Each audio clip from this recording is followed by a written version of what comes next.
Hi everyone, welcome to English Today Journal. And hey, don't forget to subscribe if you enjoy learning English in a simple and practical way. Or difficult, opportunities can slip away. Promotions might pass you by, and over time, you may even feel isolated. Anger doesn't only affect relationships or careers, it also takes a toll on your physical health. Every time you lose your temper, your body goes into what scientists call fight or flight mode. Your heart beats faster, your muscles tighten, and your blood pressure rises. This reaction was useful for survival thousands of years ago, but today, it can be harmful when triggered too often. If uncontrolled anger happens regularly, it can wear your body down. Over time, it can cause headaches, trouble sleeping, a weakened immune system, and even serious problems like heart disease. Anger can also lead to risky behaviors. People sometimes make choices in the heat of the moment, driving too fast, drinking too much, or saying things they don't mean. Once these actions happen, they cannot be undone. A single angry moment can hurt a friendship, damage a career, or even change your life forever. This is why pausing before reacting is so important. Taking a few deep breaths or stepping back from a situation can save you from regret later. Let me share a personal example. A few years ago, I had an argument with a close friend. I was tired, stressed, and felt misunderstood. Instead of listening carefully, I let my anger take over. I said things I didn't mean, words that hurt deeply. After that, we didn't speak for months. Eventually, we forgave each other, but our friendship was never exactly the same. That experience taught me an important lesson. Sometimes controlling anger is about protecting something much more valuable, like your connection with others. I'm not saying you should never feel angry. That wouldn't be realistic. Anger is a natural emotion. It signals that something is wrong or unfair and can even motivate us to act. The problem comes when anger becomes our automatic reaction every time we feel stressed, hurt, or disrespected. When we react without thinking, we risk damaging relationships, careers, and even our own health. This is why understanding and managing anger is so important. By recognizing the signs, pausing, and responding thoughtfully, we can keep anger healthy. Healthy anger allows you to express yourself, solve problems, and protect your well-being without hurting others. It turns anger from a destructive force into a signal that helps you make better choices. In the end, learning to control anger isn't about never feeling it. It's about choosing your response instead of letting the emotion control you. The more you practice, the more your actions will reflect thoughtfulness rather than impulse. This protects your relationships, keeps your career on track, and preserves your physical and mental health. Anger, when managed wisely, becomes a tool instead of a weapon. When anger takes over, it becomes dangerous. Instead of us controlling it, anger controls us. That's when the real problems start. We say or do things we regret. We hurt people we care about. We make situations worse. But here's the good news. Anger can be managed. It's not about never feeling angry. Everyone feels it. The key is learning to recognize anger early, pause before reacting, and choose responses that are thoughtful and helpful instead of destructive. Think of anger as a messenger. Like a signal, it tells us that something is wrong or needs attention.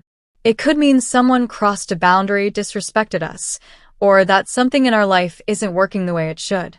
Instead of seeing anger as purely bad, we can see it as information about ourselves and our world. This mindset shift is powerful.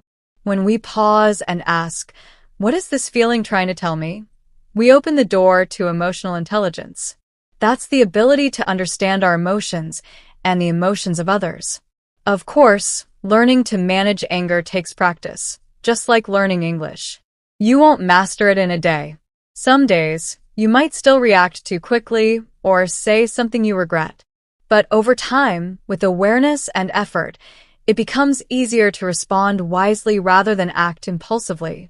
One simple trick is to ask yourself in a moment, is this really worth it? Will I care about this tomorrow? Will my words help or hurt? That brief reflection can make the difference between losing control and growing stronger. Anger doesn't have to be destructive. It can also be helpful. When used wisely, it can guide us to protect ourselves, speak up, or make positive changes. For example, if a friend constantly interrupts you, your anger isn't just frustration. It's telling you that your need to be heard isn't being respected. That signal can help you calmly set boundaries and communicate more clearly, instead of exploding or staying silent. Another way to work with anger is curiosity. Instead of judging yourself for feeling angry, ask, why am I feeling this way? Maybe you're stressed, afraid, insecure, or upset about unfair treatment. Digging deeper helps you understand your true triggers. This awareness is key to emotional growth. It also helps you prevent anger from controlling your actions. The more you understand yourself, the more you can respond with calmness, clarity, and confidence. Even in professional settings, this skill is valuable. Imagine being in a meeting and someone interrupts you. On the surface, it seems minor, but your anger is signaling something important. It might be pointing out that your opinion isn't being considered or that communication needs to improve. If you react impulsively, you could create conflict or tension. But if you pause, take a breath, and respond thoughtfully, you maintain control, show emotional intelligence, and influence others positively. Ultimately, managing anger is about choice. You can either let anger control you or use it as a tool to grow, protect your relationships, and make better decisions. By seeing anger as a messenger instead of an enemy, you turn a potentially destructive emotion into a source of self-awareness and strength. Every time you pause, reflect, and respond intentionally, you are practicing emotional intelligence, building stronger relationships, and keeping your mind and body healthier. Anger doesn't have to control your life. You can control it. Anger is not just a random feeling. It often tells us something important about ourselves. When you feel angry, it may be because you don't feel respected or because you feel ignored or unseen in parts of your life. Anger is like a signal, shining a light on what matters most to you. Feeling this doesn't make you weak. It shows awareness and wisdom. If we pay attention, anger can actually help us grow. For example, imagine you are constantly frustrated at work because tasks keep piling up and no one asks if you can handle them. If you ignore your anger, it just grows inside, making you stressed and resentful. But if you listen to it, you might realize it's time to set boundaries. You could speak up, organize your workload, or protect your time and energy. In that moment, anger becomes a teacher, guiding you toward better choices and healthier habits. This idea is not new. Many cultures see anger as energy or information rather than something purely bad. In Buddhism, for example, anger is not evil. It is a form of energy. The goal is not to destroy it, but to understand it and use it wisely. The Buddha taught that emotions like anger can lead to greater awareness if we are willing to observe them carefully. Similarly, in Stoic philosophy, ancient thinkers believed that anger comes from wishing reality were different than it is. By learning to accept what we cannot control, we can find calmness instead of rage. One famous Stoic, Seneca, said, "The greatest remedy for anger is delay." This means that when anger rises, the best response is not to react immediately.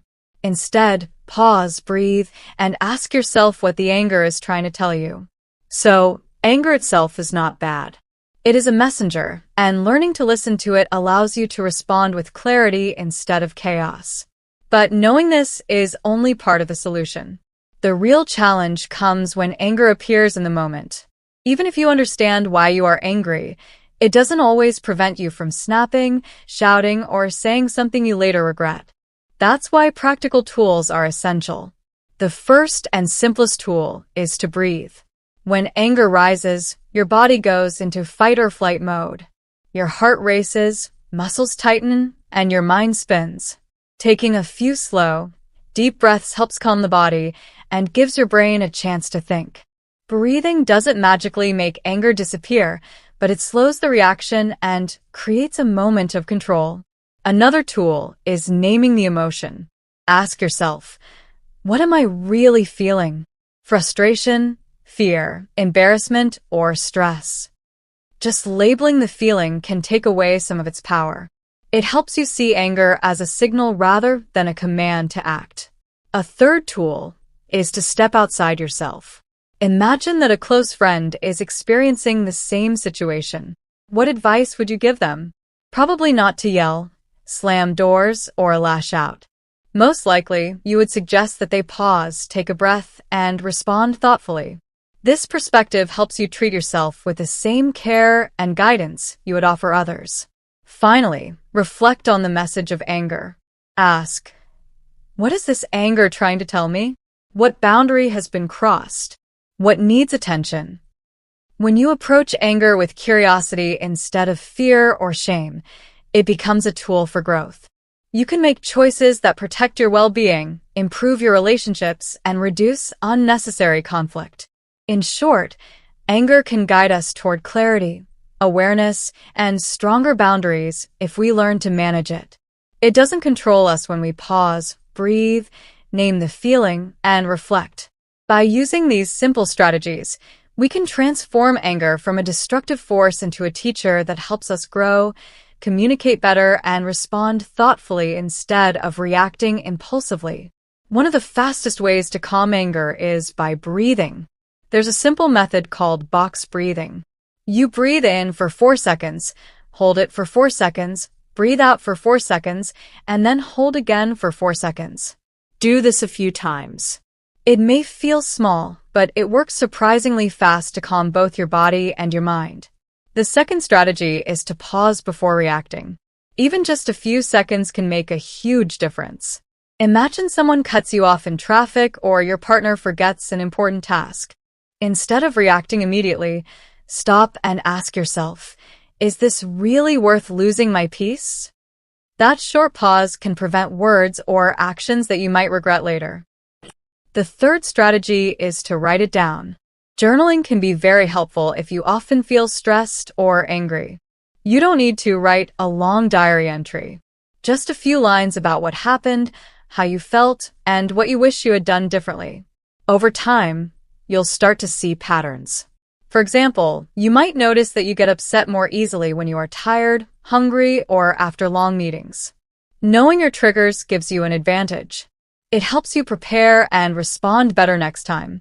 Let me share a simple story.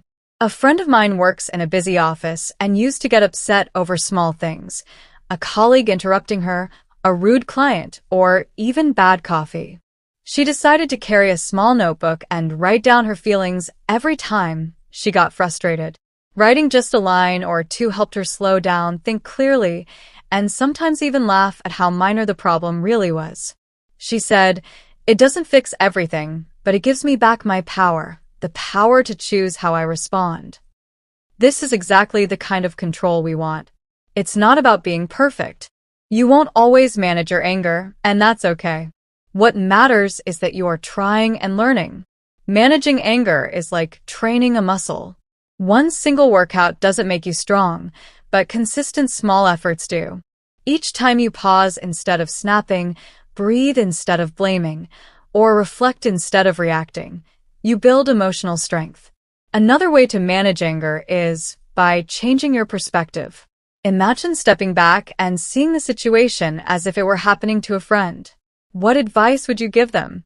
You probably wouldn't tell them to yell or slam doors. You would suggest they pause, breathe, and respond thoughtfully. Using this same guidance for yourself allows you to act in a way that protects both your emotions and your relationships. You can also focus on small, practical actions to release tension. Go for a short walk, listen to calming music, or even do light stretching. Physical movement helps your body release stress and makes your mind feel clearer. Over time, these small habits create a habit of calm, making it easier to respond thoughtfully rather than react impulsively. The key idea is this: anger itself is not the enemy.